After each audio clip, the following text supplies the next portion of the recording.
नमस्ते, माध्यमिक न्यूज रे में आप सबका स्वागत है। मित्रों, आज हम NIOS 2019 का हिंदी अक्टूबर क्वेश्चन पेपर पढ़ने जा रहे हैं। चलिए पढ़ते हैं। पहला, विकल्पों में से सर्वाधिक उपयुक्त विकल्प छांटकर अपनी उत्तर पुस्तिका में लिखिए। 1×5। पहला है क, कबीरदास के अनुसार निंदक को अपने आंगन में बसाने से क्या परिणाम होगा? ए, निंदा करने का स्वभाव बढ़ेगा। बी, स्वभाव निर्मल होगा। सी, लड़ाई झगड़ा बढ़ेगा। डी, दोस्ती गहरी हो जाएगी। ख, आह्वान कविता में कवि ने किन्हें पौरुष का पाठ पढ़ने के लिए कहा है? ए, ऊंचे चढ़ रहे लोगों को। बी, भाग्य का विरोध करने वालों को। सी, आलसी लोगों को। डी, आगे बढ़ने वालों को। ग, आजादी कविता में नन्हे से बछड़े द्वारा उछल कूद मचाना से कवि का क्या आशय है? ए, उन्मुक्त और उच्च श्रृंखल होना। बी, दिशा ज्ञान प्राप्त करना। सी, भयभीत होकर जीना। डी, इच्छित को प्राप्त करना। चंद्रग्रहणा से लौटती बेर कविता में कवि ने चने को गुलाबी मुरेठा बांधे बैठा हुआ क्यों कहा है? चना, ए, चना बहुत प्रसन्न है। बी, चना पकने को है। सी, चना विवाह के लिए तैयार है। डी, चने को मिलने जाना है। अंग, किसे जगाओ कविता में किसे जगाने के लिए कहा गया है? जो थककर सो गया है। कि जिसे सपने देखना अच्छा लगता है। सी, जो बैठा बैठा ऊँघता है। डी, जो सच से बेखबर है। 2 नंबर, निम्नलिखित प्रश्नों का उत्तर 15-20 शब्दों में लिखिए। दूसरा, निम्नलिखित प्रश्नों के उत्तर 15-20 शब्दों में लिखिए। क, बीती बिवावरी जागरी कविता के शीर्षक का क्या अर्थ है? ख, उनको प्रणाम कविता में किन्हें कहा गया है? छोटी सी नैया लेकर उतरे करने को उधदी पार। ग, इसे जगाओ कविता में सोए हुए कविता व्यक्ति को सही व्यक्ति पर ही जगाने की बात क्यों कही गई है? घ, आह्वान कविता में आगे बढ़ो ऊंचे चढ़ो पंक्ति द्वारा कवि देश की जनता को क्या संदेश दे रहा है? अंग, जो कपड़े नहीं सिएगा सपने भी नहीं देख सकेगा। आजादी कविता में उस्ताद के इस कथन का क्या अर्थ है? च, बूढ़ी पृथ्वी का दुख कविता में पृथ्वी को बूढ़ी कहने का क्या तात्पर्य है? तीसरा, निम्नलिखित काव्यांश किस पाठ से लिया गया है? इसके कवि के नाम का उल्लेख करते हुए काव्यांश का काव्य सौंदर्य स्पष्ट कीजिए। खग कुल सा बोल रहा। खग कुल सा बोल रहा। किसले का अंचल डोल रहा। लो यह लतिका भी भर लाई। मधु मुकुल नवल रस गागरी। अथवा, नैना देत बताए सब हिय को हेत अहेत। जैसे निर्मल आरसी भली बुरी कही देत। 4 नंबर, निम्नलिखित प्रश्नों में से किन्हीं 3 के उत्तर लगभग 25-25 शब्दों में लिखिए। 4 नंबर, निम्नलिखित प्रश्नों में से किन्हीं 3 के उत्तर लगभग 25-25 शब्दों में लिखिए। क, बीती बिवावरी जागरी कविता में भोर के समय तारों के डूबने और पक्षियों के कलरव को लेकर कवि ने क्या कल्पना की है? ख, उनको प्रणाम कविता में कवि किन लोगों के प्रति आदर का भाव प्रकट करता है? ग, सुबरन कलम सूर सुबरन कलम सूरा भरा साधु निंदे सोई। इस उदाहरण द्वारा कबीरदास क्या स्पष्ट करना चाहते हैं? ग पर कर्म तेल बिना कभी विधि दीप जल सकता नहीं। आह्वान कविता में कवि ने उक्त पंक्ति द्वारा क्या संदेश दिया है? 5 निम्नलिखित प्रश्न का उत्तर लगभग 50 शब्द में लिखिए। वर्तमान समय में बूढ़ी पृथ्वी का दुख निरंतर बढ़ता जा रहा है। इससे इंसान पर भी कुप्रभाव पड़ रहे हैं। आप इन दुखों को दूर करने हेतु क्या क्या कदम उठाएंगे अथवा जीवन में सफलता से अधिक महत्व प्रश्न और संघर्ष का है, उनको प्रणाम कविता के आधार पर बताइए कि आप मानव हित के लिए कौन से कदम उठाएंगे जिससे उक्त कथन चरितार्थ हो सके। 6 नंबर निम्नलिखित प्रश्नों के उत्तर के रूप में दिए गए विकल्पों में से सर्वाधिक उपयुक्त विकल्प छांटकर अपनी उत्तर पुस्तिका में लिखिए। 1 क शतरंज के खिलाड़ी के माध्यम से लेखक ने मुख्यतः किस बिंदु को दर्शाया है? ए अंग्रेज शासकों का दमन, बी भारतीय शासकों का पतन, सी शतरंज के खेल का महत्व, डी हारने वाले खिलाड़ी का द्वेष। ख नाखून क्यों बढ़ते हैं? पाठ के अनुसार बताइए कि मनुष्य पशु से किस बात में भिन्न है?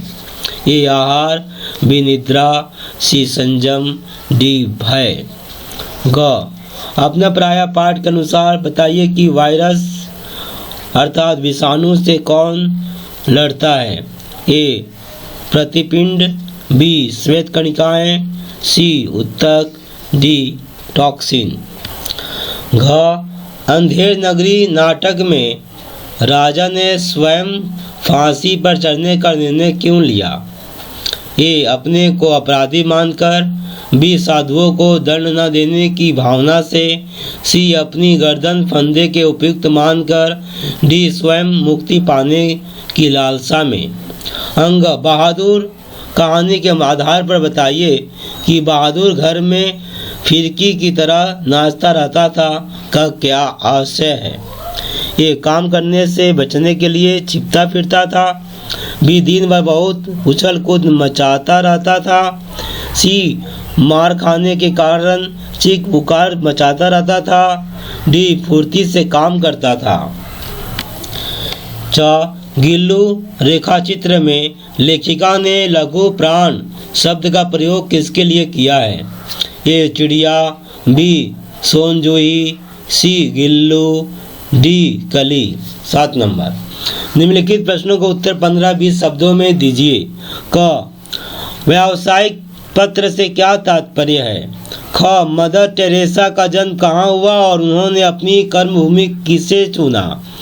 अंग भारत की ये बहादुर बेटियां पाठ का आधार पर बताइए कि बचेंद्री पाल क्यों प्रसिद्ध हुई? घ हर अखबार में कुछ चीजें अनिवार्य रूप से छपती है, आप किन्हीं 4 अंगों का नाम लिखें। अंग सुखी राजकुमार कहानी में नगर के लोग राजकुमार की प्रतिमा की तारीफ क्यों करते थे? च सार लेखन पाठ का आधार पर बताइए कि इसकी क्या उपयोगिता है। 6 कल्पना चावला को तत्कालीन किस प्रधानमंत्री ने बधाई दी और क्यों? 8 नंबर निम्नलिखित गद्यांश को ध्यानपूर्वक पढ़िए और पूछे गए प्रश्नों के उत्तर लिखिए। रोग पूरे उभार पर था, रोगी के लिए असहाय। मदर टेरेसा ने कहा, तुम्हारे लिए आज विनती करूंगी। उनका चेहरा उस समय भक्त की श्रद्धा से आलोकित हो उठा था। रोगी ने कहा, कल भी करना मदर। मदर के स्वर में मिश्री ही मिश्री पर मिश्री कूजे की थी, जो मिठास तो तुरंत ही देती थी पर घुलता तुरंत नहीं, और बल का प्रयोग हो तो मुंह तक को छील देती है। बोली, ना, कल उसके लिए करूंगी जिसे सबसे अधिक कष्ट होगा। जैसे 1000 वाट का बल्ब मेरी आंखों में कौंध गया। क उपर्युक्त गद्यांश के पाठ और लेखक का नाम लिखिए। ख पर मिश्री कूंजे की थी, जो मिठास तो तुरंत ही देती थी पर घुलती तुरंत नहीं। कथन का भाव स्पष्ट कीजिए। ग आशय स्पष्ट कीजिए। 1000 वाट का बल्ब मेरी आंखों में कौंध गया। अथवा सभी की आंखों में विलासिता का मद छाया हुआ था। संसार में क्या हो रहा है इसकी किसी को खबर न थी। बटेर लड़ रहे हैं। तितरों की लड़ाई के लिए पाली बदी जा रही है। कहीं चौसर बिछी हुई है। पो 12 का शोर मचा हुआ है। कहीं शतरंज का घोर संग्राम छिड़ा हुआ है। राजा से लेकर रंग तक इसी धुन में मस्त थे। यहाँ तक कि फकीरों को पैसे मिलते तो वे रोटियां ना लेकर अफीम खाते या मदक पीते। शतरंज, ताश, गंजीफा खेलने से बुद्धि तीव्र होती है, विचार शक्ति का विकास होता है, पेचीदा मसलों को सुलझाने की आदत बढ़ती है। ये दलीलें जोरों के साथ पेश की जाती थी। इसलिए अगर मिर्जा सज्जाद अली और मीर रोशन अली अपना अधिकांश समय बुद्धि तीव्र करने में व्यतीत करते थे तो किसी विचारशील पुरुष को क्या आपत्ति हो सकती थी। दोनों के पास मौरूसी जागीरें थी। जीविका की कोई चिंता न थी, पर घर में बैठे चकोतियाँ करते थे। आखिर और करते ही क्या। क यह गद्यांश किस पाठ से है? इसके लेखक कौन है? ख उपर्युक्त गद्यांश की भाषा शैली पर टिप्पणी कीजिए। ग गद्यांश के आधार पर तत्कालीन समाज के पतन के कारणों को स्पष्ट कीजिए। 2 नंबर 2 × 4 = 8। निम्नलिखित प्रश्नों में से किन्हीं 4 के उत्तर लगभग 20-20 शब्दों में लिखिए। क गिल्लू कहानी में गिल्लू के ऐसे कौन से क्रियाकलाप थे जो उसे अन्य पशु पक्षियों से अलग करते हैं? ख रॉबर्ट नर्सिंग होम में इस पाठ के अंत में लेखक द्वारा सोची इस पंक्ति को स्पष्ट कीजिए। मिस्टर मदर वर्ग का निसंग, निर्लिप्त, निर्द्वंद्व जीवन पूरी तरह मेरे मानस चक्षुओं में समा गया। ग अखबारों में प्रकाशित होने वाले फोटो का क्या महत्व है? घ सुखी राजकुमार कहानी का संदेश संक्षेप में लिखिए। अंग नाखून क्यों बढ़ते हैं? पाठ के अनुसार स्पष्ट कीजिए कि मनुष्य के नाखून अब भी क्यों बढ़ रहे हैं। द निम्नलिखित प्रश्नों में से किन्हीं 3 के उत्तर लगभग 40-50 शब्दों में लिखिए।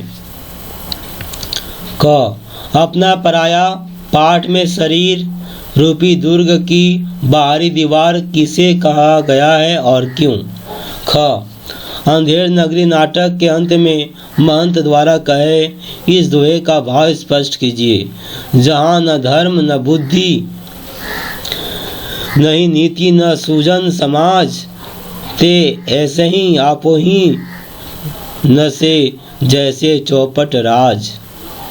ग बहादुर कहानी में बहादुर के पीटे जाने पर वाचक सोचता है कि कोई बात नहीं, नौकर तो पीटते रहते हैं। इस वाक्य द्वारा मध्य वर्ग के लोगों की सोच स्पष्ट कीजिए। घ गिल्लू के जीवन यात्रा के अंत का वर्णन पाठ के आधार पर कीजिए। 11 निम्नलिखित काव्यांश को ध्यानपूर्वक पढ़िए और पूछे गए प्रश्नों को उत्तर दीजिए। 1 × 5 = 5। भयानक सूखा है। पक्षी छोड़कर चले गए हैं पेड़ों को, बिलों को छोड़कर चले गए हैं चींटियाँ, देहरी और चौखट पता नहीं कहाँ किधर चले गए हैं घरों को छोड़कर। भयानक सूखा है। मवेशी खड़े हैं एक दूसरे का मुंह ताकते हुए। कहते हैं पिता ऐसा अकाल कभी नहीं देखा, ऐसा अकाल कि बस्ती में धूप तक झुलस गया है। सुना नहीं कभी धूप मगर मरती नहीं, कहते हैं वे और हो जाते हैं चुप। निकलता हूँ मैं धूप की तलाश में, खोजता हूँ पड़ती पराठ, झांकता हूँ कुओं में, चांद डालता हूँ गली चौराहे, मिलती नहीं धूप। अंत में अचानक मुझे दिख जाती है शीशे के बिखरे हुए टुकड़ों के बीच एक हरी पत्ती। धूप है, हाँ हाँ धूप है, पहचानता हूँ मैं। लौटकर यह खबर देता हूँ पिता को, अंधेरे में भी दमक उठता है उनका चेहरा। है अभी बहुत कुछ है अगर बची है धूप। बुदबुदाते हैं वे फिर गहरे विचार में खो जाते हैं पिता। क इस कविता में किस समस्या का चित्रण है? ख अकाल क्या होता है, क्यों पड़ता है? ग कवि किस प्रयास में निकलता है? घ कवि को किस जगह धूप मिलती है? अंग कवि पिता को क्या समाचार देता है और उन पर उनकी क्या प्रतिक्रिया होती है? 12 निम्नलिखित गद्यांश को ध्यानपूर्वक पढ़िए तथा पूछे गए प्रश्नों को उत्तर दीजिए। 1 गुने 5 बराबर 5। जो समाज को जीवन देता है उसे निर्जीव नहीं कहा जा सकता। तालाबों को जल का स्रोत माना जाता है। उसके चारों ओर समाज ने अपने जीवन को रचा है। उसके साथ निकटता का संबंध बनाया है। डिंगल भाषा का एक ग्रंथ तालाबों को धर्म स्वभाव कहता है। सुख दुख के सभी प्रसंग तालाबों से जुड़ जाते हैं। तालाब बनाना या तालाब की मरम्मत करना पुण्य का काम माना जाता रहा है। साधन कम होने पर यदि पूरा तालाब बनाना संभव न हो तो सीमित साधनों का उपयोग करते हुए तालाब की पाल पर मिट्टी डालना भी पुण्य का काम माना गया। समाज और तालाब का आपस में गहरा संबंध है। अकाल पड़ने की स्थिति में तालाब बनाने का काम होता था। इससे लोगों को तात्कालिक राहत मिलती थी। पानी का प्रबंध होने पर कभी आ जाने वाले दुख को सहने की शक्ति समाज में आती थी। बिहार के मधुबनी क्षेत्र में 6ठी सदी में आए एक बड़े अकाल के समय पूरे क्षेत्र के गांवों ने मिलकर 63 तालाब बनाए थे। तालाब का लबालब भर जाना एक बड़ा उत्सव बन जाता है। भुज कच्छ के सबसे बड़े तालाब हमीरसर के घाट में बनी हाथी की एक मूर्ति अपरा चलने जल का बाहर निकल आना की सूचक है। जब जल मूर्ति को छू लेता तो पूरे शहर में खबर फैल जाती। सारा शहर तालाब के घाटों पर आ जाता। एक त्योहार बन जाता। भोज के राजा घाट पर आते और पूरे शहर की उपस्थिति में तालाब की पूजा करते और तालाब का आशीर्वाद लेकर लौटते। प्रश्न क तालाबों के क्या माना जाता रहा है और क्यों? ख तालाब बनाने को कैसा काम माना जाता था? ग समाज और तालाब का आपस में कैसा संबंध है? घ तालाब कब उत्सव बन जाता है? लेखक ने कौन सा उदाहरण दिया है? अंग उपर्युक्त गद्यांश के लिए उपयुक्त शीर्षक दीजिए। 13 नंबर निर्देशानुसार उत्तर दीजिए। क किसी एक समस्त पद का विग्रह करते हुए समास का नाम लिखिए। यथा समय अथवा नर नारी। ख संधि विच्छेद कीजिए। वेदांत महेश। ग अन और बे उपसर्ग से एक शब्द बनाइए। घ एक प्रत्यय से 2 शब्द बनाइए। अंग तुम यहाँ बैठकर मेरे लौटने की प्रतीक्षा करो संयुक्त वाक्य में बदलिए। च गायत्री हमारे घर आई थी। रचना के आधार पर वाक्य भेद बताइए। 6 निम्नलिखित वाक्यांशों के लिए एक शब्द लिखिए। 1. जो ईश्वर में विश्वास रखता हो। 2. दूर की बात सोचने वाला। 2 पर्यायवाची शब्द लिखिए। अतिथि अथवा दीन। अंग। 6. किसी एक मुहावरे का वाक्य प्रयोग कीजिए। अंग अंग ढीला होना अथवा अक्ल का दुश्मन। ज वाक्य को शुद्ध रूप में लिखिए। इन सबों ने भी 1-2 भवन बनवाए हैं। 14 निम्नलिखित गद्यांश का सार लगभग 1/3 शब्दों में लिखिए। जहाँ विज्ञान ने मानवता को इतने वरदान दिए हैं, वहाँ अनेक आधुनिक समस्याओं का जनक भी विज्ञान को ही माना जाता है। विज्ञान ने जहाँ सृजन किया, वहाँ विनाश के उपकरण भी जुटाए हैं। निर्माण की दिशाएं निश्चय ही बहुत है, किंतु युद्ध एक सर्वग्रासी अभिशाप है। युद्ध के उपकरणों के रूप में विज्ञान शताब्दियों के निर्माण को एक क्षण में भस्मसात कर सकता है। युद्ध ही विज्ञान का सबसे बड़ा अभिशाप है। सेना के तीनों अंगों थल सेना, जल सेना तथा वायु सेना ने युद्ध के आधुनिक उपकरण टैंक, बम वर्षक विमान, तोपें, रॉकेट, विषैली गैसें आदि बनाकर विश्व के सर्वनाश का मार्ग खोल दिया है। हर क्षण युद्ध के रूप में विनाश के बादल छाए रहते हैं। इन बादलों को हटा पाने में विज्ञान सर्वथा असमर्थ होकर रह गया है। 15 पेयजल की कठिनाई दूर करने के लिए अपनी नगर पालिका के अध्यक्ष को पत्र लिखिए अथवा अपनी माताजी को पत्र लिखकर बताइए कि छात्रावास में रहते हुए आप समय नष्ट न करके पढ़ाई में ध्यान देते हैं। 16 और आखिरी, निम्नलिखित में से किसी एक विषय पर लगभग 3 शब्दों में निबंध लिखिए। समय का सदुपयोग, मेरा गांव, आज का युवा, स्वच्छ भारत की ओर बढ़ते कदम। मित्रों, 2019 के इस प्रश्न पत्र का अनुसरण करते हुए आप 2021 आने वाले वर्षों का तैयारी कर लें। ये बहुत इम्पोर्टेंट, मैं कहूँगा क्वेश्चन नहीं, क्वेश्चन पैटर्न है। क्वेश्चन भी आप ले सकते हैं, पर इस पैटर्न के आधार पर ही सारा आप तैयारी कर लें। मैं भी समय होगा तो मैं आपको पैटर्न दिखा दूंगा ज़रूर। बहुत बहुत धन्यवाद।